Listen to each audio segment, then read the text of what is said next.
had that meeting over the phone with the social worker was like on speakerphone because Ryan was on the phone, and there was a few other people as well. And they just kept listing all this stuff off, saying Delilah had lice when she went in care, she didn't know how to brush her teeth, like just all this stuff, okay? And I had to hang the phone up. I couldn't even listen to it. It's horrific, the stuff that these people are saying.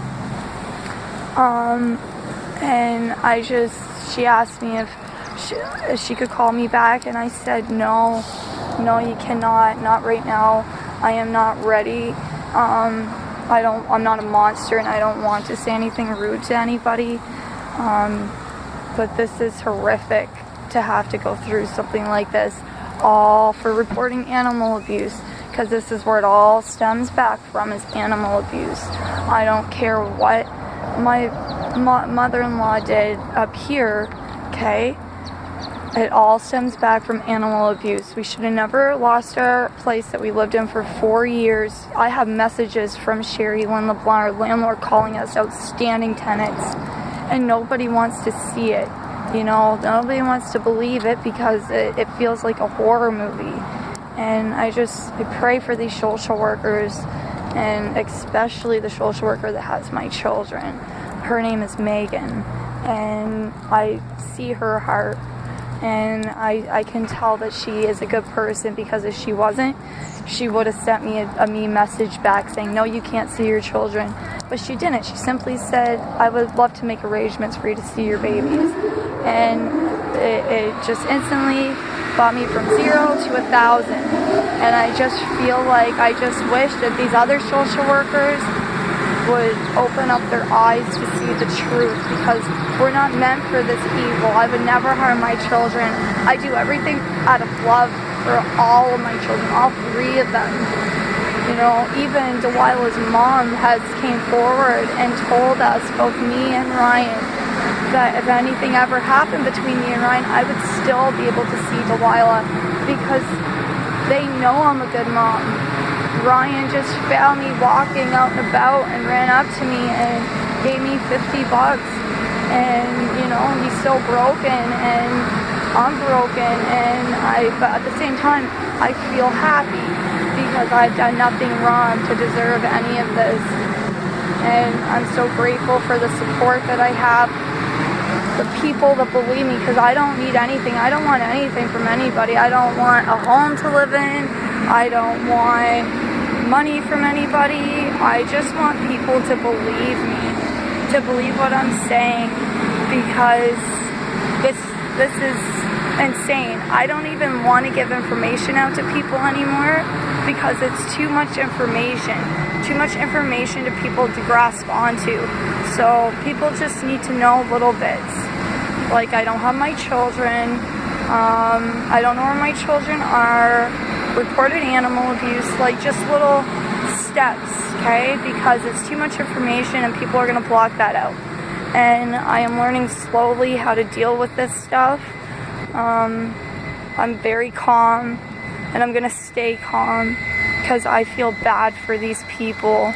The only people I don't feel bad for is Josie and Nick and Evan, the abusers. Those are the only people I don't feel sorry for, because those people abuse their animals and their children. I have witnessed.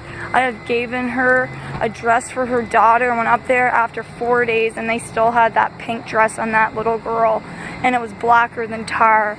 And I said, what the frig? It was like the second thing I have given them, because I gave them a pink pull-on jacket. It was like a leather jacket, and that was sturdy too. And I said, no more. I can't give them the stuff. They're not even respecting it.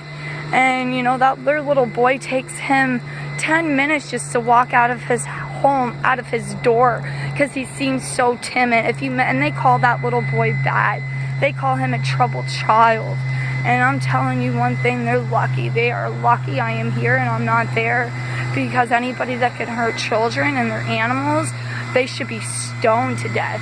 If they were over in Africa and they were over there somewheres, you get accusations against stuff like that. You would get stoned to death.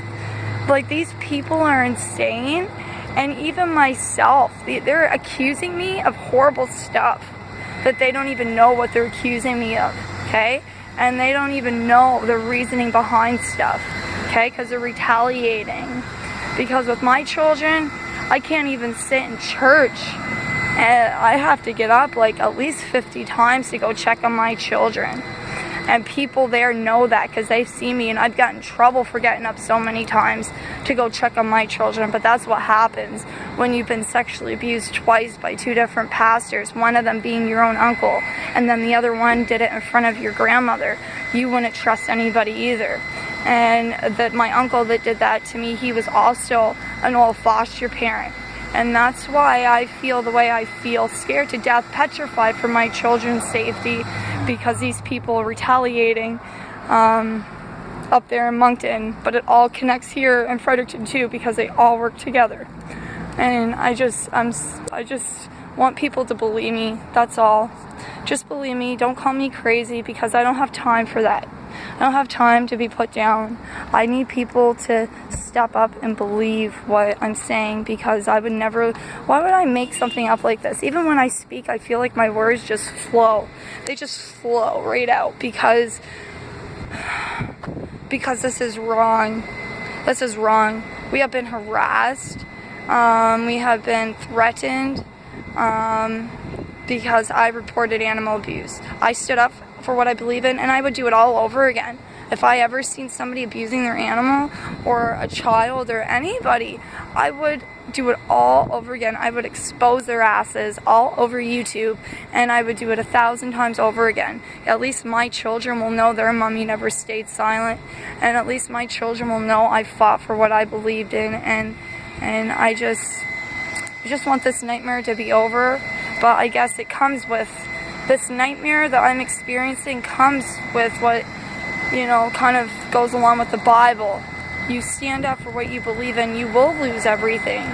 You will lose it all, because people are evil in the world, and people are vile, and people enjoy this stuff.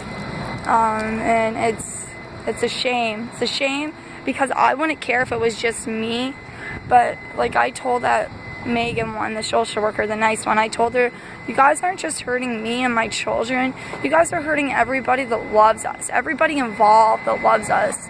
Like my mom, my mother went out and bought this bracelet.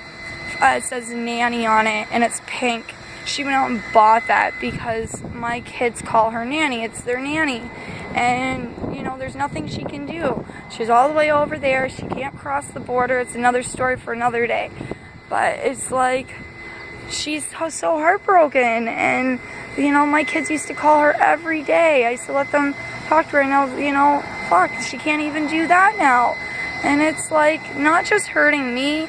They're hurting a whole bunch of other people. And I just want people to know, people that love me, people that care, I just want you to know that I am okay and I am safe. I have a roof over my head. And everything will work itself out, because I hung the phone up on I hung the phone up on them because I couldn't listen to everything they were saying anymore. It was horrific. Like they said, Delilah had lice when she got there. She didn't know how to brush her teeth. Oh, just all this stuff they were saying. It was like, man, you don't even know what you're talking about. You don't even know what you're talking about. And even if Delilah did have lice, why don't I have lice? If she did have lice, then lice don't go on dirty people. It goes on clean people. So these people don't know what they're talking about. And I have lice before a long time ago, and it's nothing to be ashamed about. But this is what I'm trying to say. They are using everything and anything against us. If we were that bad, then why did our case get closed a year ago? Less than a year ago, right? Why is all this stuff just coming up now? Because they're retaliating. And that's why I told people that wanted to come up here to help, no, I don't want people to get involved because it's not safe. Look at me, I've lost everything.